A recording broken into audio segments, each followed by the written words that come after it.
everyone, this is Letty for the Metal Cell podcast. I'm here with Tom Aimson, the drummer from Guilt Trip. Tom, how are you doing?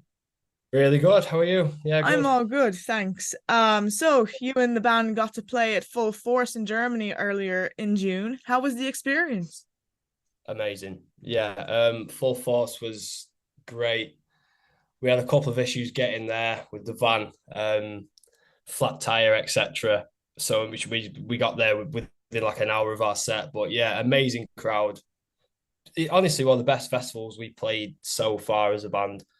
Like the reaction to us was insane. Like it's one of them sets where you look out just before we play and there's like 20 people and you Yeah, sort of worry about it. But then as soon as like 2 minutes before we stepped out, we looked out, it was just I think like 1,500 to 2,000. It was really good. Yeah, really good. nice. Thanks. It Amazing. looked good from the pictures I saw on Instagram.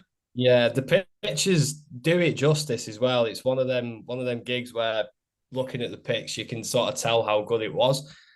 Sometimes it's the opposite way around. Like you can't really tell, but the pictures really showed how good that fest was for us. It was insane, Yeah, especially from the day we had as well. Getting there, it was like it was just a nightmare. So when we got there, it was so worth it. Yeah, it's really good.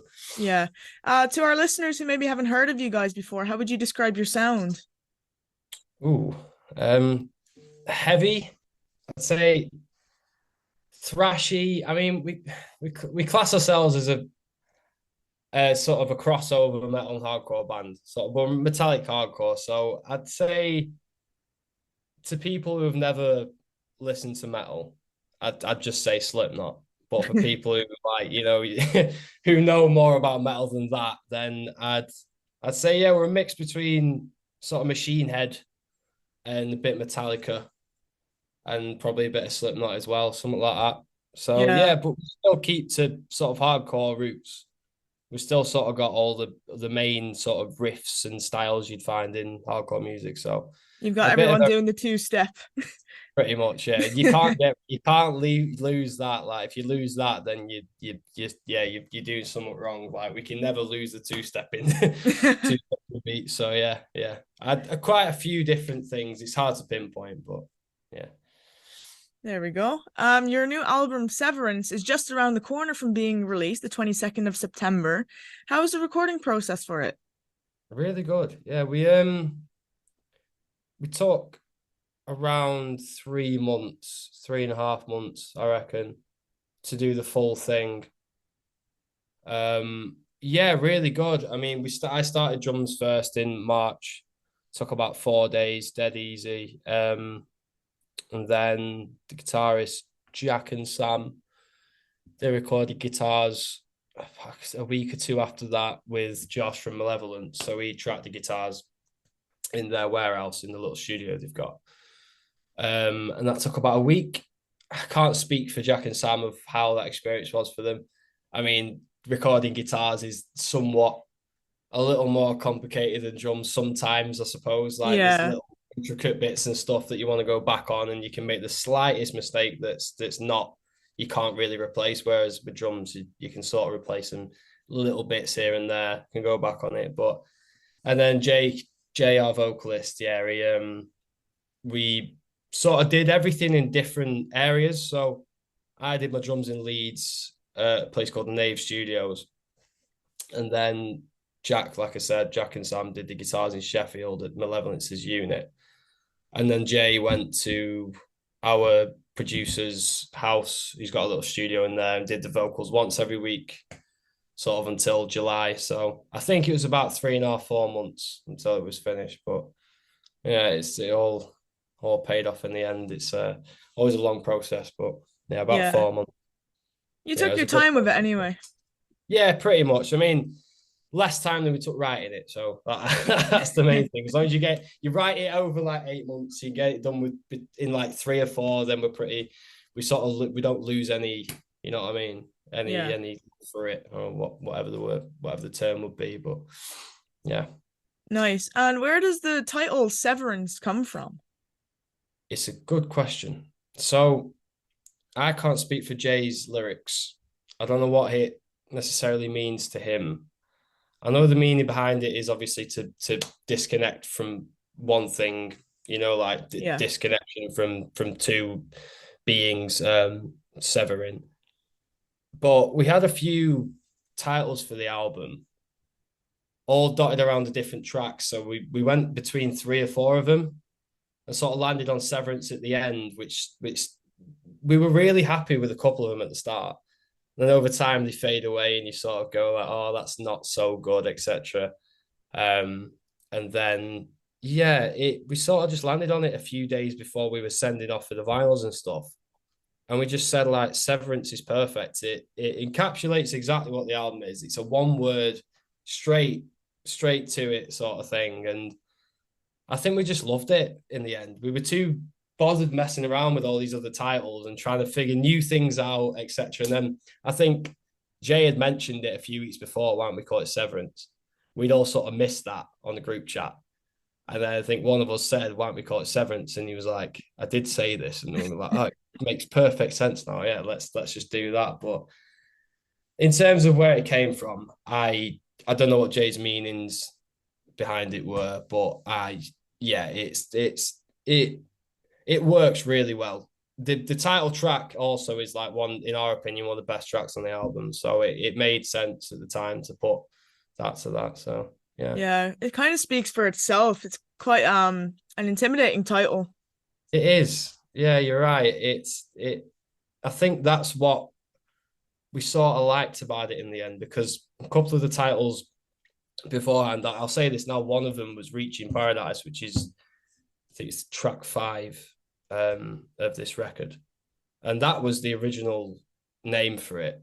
And then over time it sort of faded away. But we just sort of thought it wasn't as catchy as anything else in the end. When we look back on it being the title, we thought it wasn't as catchy, isn't as in your face and like attractive, and like you say, it's a little less exciting. So the intimidation of Severance, we kind of like that. It definitely catches your eye. So it's the way you say it as well. It's sort of got a bit of like something to it when you say it. Yeah, it's got a bit of oomph to it.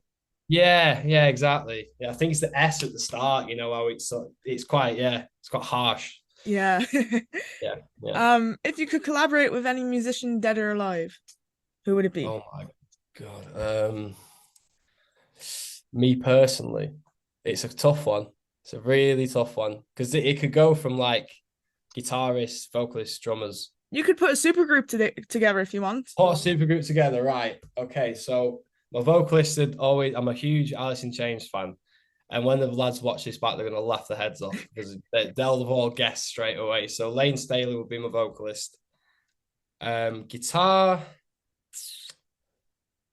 Ooh, dead or alive? Right. Okay, so it doesn't have to be dead. Nope. Immediately sort of go there, don't you? You sort of think of past musicians. Guitars, I'd probably say Rob Flynn of Machine Head. And then drummers, I'll say Keith Moon of The Who. That wouldn't work. If you put them three together, it wouldn't work at all. But like, yeah, collaborating with, I'd say probably for me personally, I'd always love to hear Lane Staley's voice on any tracks that I'd have wrote or we'd have wrote or anyone writes these days. It'd be insane to hear what he'd do on modern music. You know what I mean? Never got the chance to hear that. He'd sort of died before the 2000s came and music changed. So it'd be really interesting to see what would come out now if he were to, Yeah, and you'd have yourself on bass. I suppose so. Yeah, I would. And backing bass and backing vocals. Yeah, that'd be perfect. That'd be a pretty interesting concoction, anyway. I think so. Yeah, I wouldn't put it together honestly. Like, I definitely wouldn't put it together.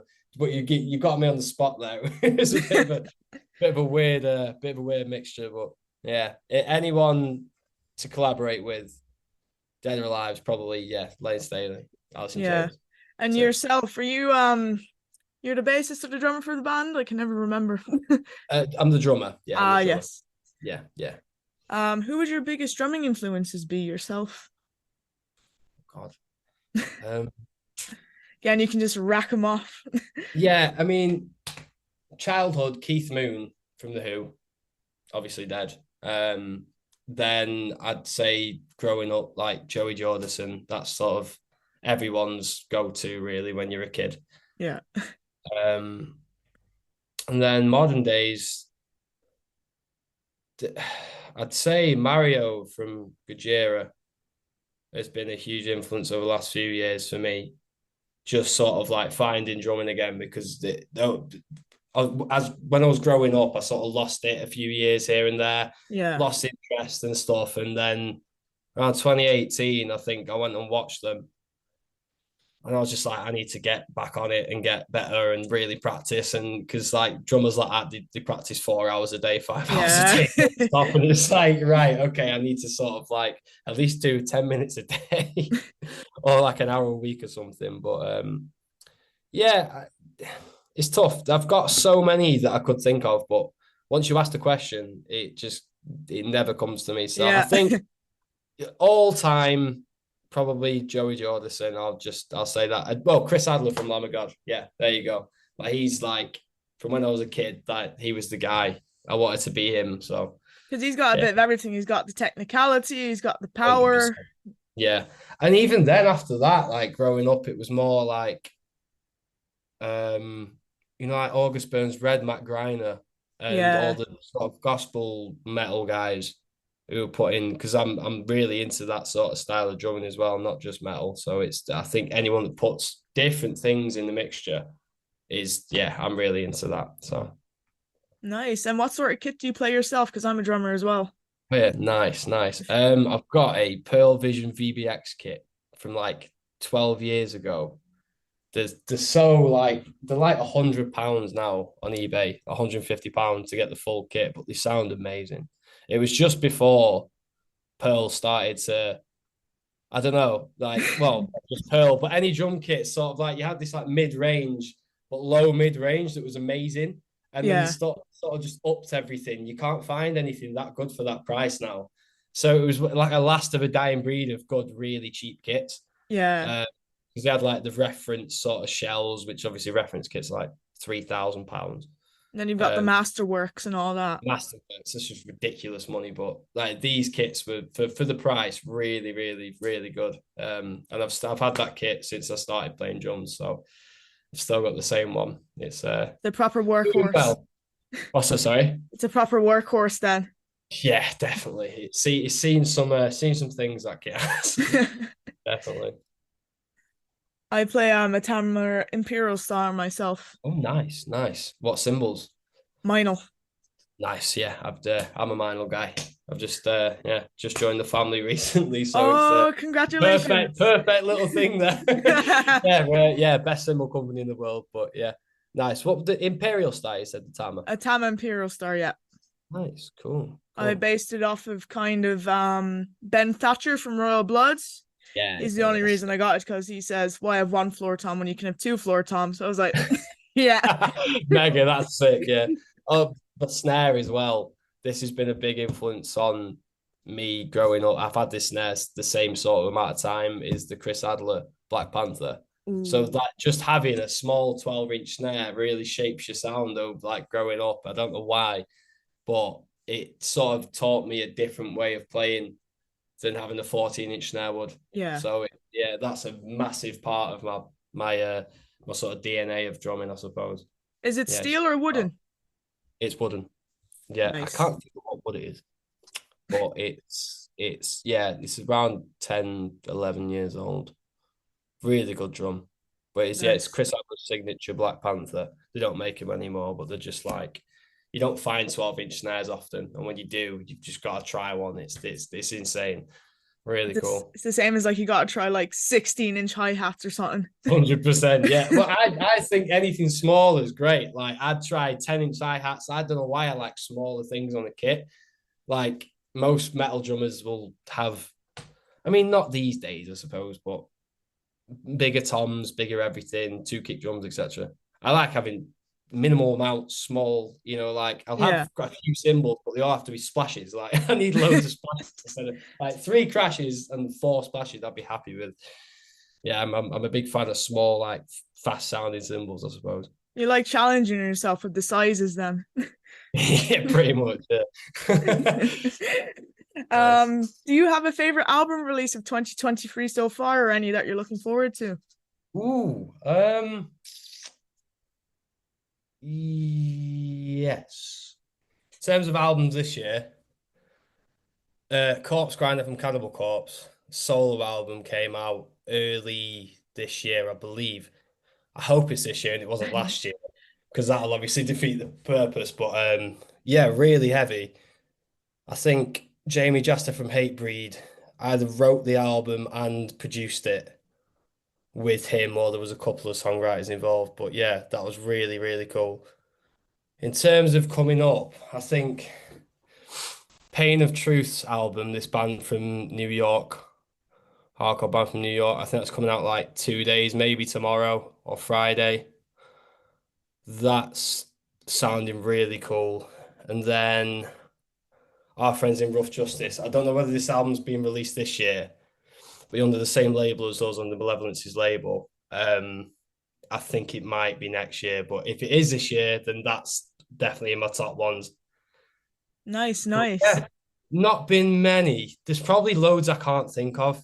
The same again, like as soon as you ask me, if I was to put something together, I'd definitely think of 5 or 10. But in when I get put on the spot, I can't really think of much. But that Corpse Grinder one definitely came to my mind at first for some reason. Just really, really heavy, like proper brutal stuff. So really enjoyed that. But maybe I'll think of some towards the end of the interview, and I'll just shout them out right at the end. But yeah, there's been a few, but I think that Corpse Grinder one was really good. And then yeah, ones I'm looking forward to, Pain of Truth, and hopefully Rough Justice album coming out this year. So Yeah. Well, you can always drop them in the comments whenever the post comes out. definitely, yeah. I'll probably have a huge list of stuff that I've forgotten about, like loads of albums, because that's the thing. Like we're all proper music heads, so we're all like, I mean, that's also just metal music, and I've not really thought about any other thing than metal.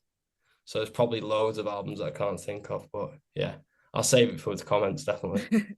And here's our last question. Do you have any advice for anyone wanting to start a band in 2023? Just try and be unique. Be whatever you want to be, right? Don't force yourself to sound like anything else. That's in experience, it's never going to work. And also you can't fully enjoy what you're doing if you're not fully into it. Put the work in and just try and define something new. Like find a niche, but also stay true to what you want to like your influences and what you want to sound like. But then just work hard, like practice, practice, practice. Stay like all like be together as much as you can be, write as much as you can, and yeah, just be true to yourself. That's basically all I'd say. Just stick to exactly what you know you like and what you want to write, and don't start changing for different sounds that come in, different sort of trends and stuff. Like if you want to sound like that, then you do that, and then you'll go somewhere. That's pretty much what I'd say to a new band. Yeah. That's some really good advice.